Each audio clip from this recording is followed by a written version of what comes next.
là, il a la chair de poule, il se chie littéralement dessus. Il laisse la lampe du couloir allumée, il ferme la porte de sa chambre à clé, mais une fois qu'il est dans son lit, à nouveau, il n'arrive pas à trouver le sommeil. Cette femme, qui le fixait sans dire un mot, elle hante vraiment ses pensées. Et c'est à ce moment-là qu'il se dit peut-être que la situation n'était pas si normale que ça. Parce qu'après tout, cette femme, elle n'avait rien à faire ici. Encore moins à cette heure-là. Mais malheureusement, la nuit va être de plutôt courte durée, lorsqu'au milieu de celle-ci, il se réveille en sursaut parce qu'il entend un grincement juste à côté de sa chambre, comme si quelqu'un marchait doucement dans le couloir. Je vous ai dit, sa maison, il y a beaucoup de poutres en bois, il y a le plancher qui est en bois, donc ça fait que quand on marche dans le couloir, ça réveille absolument tout le monde. Alexandre, il se fige instantanément, il essaye de tendre l'oreille pour écouter ce qu'il se passe, et là, les bruits continuent.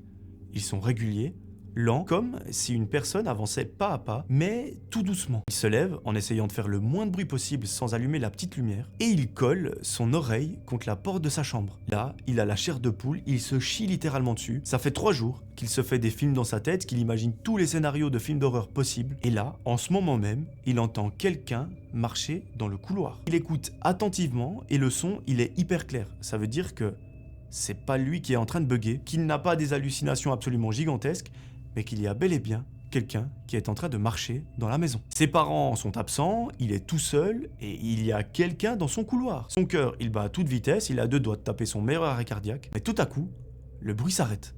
C'est un silence absolument total qui règne. Alex, il reste figé derrière la porte de sa chambre, complètement incapable de bouger. Pour des raisons de sécurité, il continue de coller son oreille à la porte, puis très doucement, il entend quelque chose. Il se concentre vraiment bien pour entendre. Et là, ce qu'il entend, ça va juste le mettre extrêmement mal. Derrière la porte, notre ami Alexandre entend une respiration hyper forte. À ce moment-là, il recule d'un coup, il réfléchit à toute vitesse. Il est sûr et certain, lorsque cette femme est venue toquer à la porte d'entrée, il l'a fermée à clé. Enfin, il en est sûr, mais il y a quand même un mini pourcentage de doute qui s'installe. Donc comment est-ce que quelqu'un peut être là maintenant dans sa maison? Il attrape son téléphone, mais ses mains, elles tremblent tellement qu'il a du mal à taper son code. Il se dit d'abord, je vais appeler quelqu'un, mais au final non, parce qu'il a trop peur qu'on l'entende à travers la porte. Même s'il voulait appeler quelqu'un, il ne sait pas qui prévenir. Ses parents, ils pourront rien faire à distance, ses amis également, et surtout, il ne sait pas comment contacter la police par message. Il se contente donc de rester assis sur son lit, paralysé par la peur. Le silence s'est à nouveau installé dans la maison.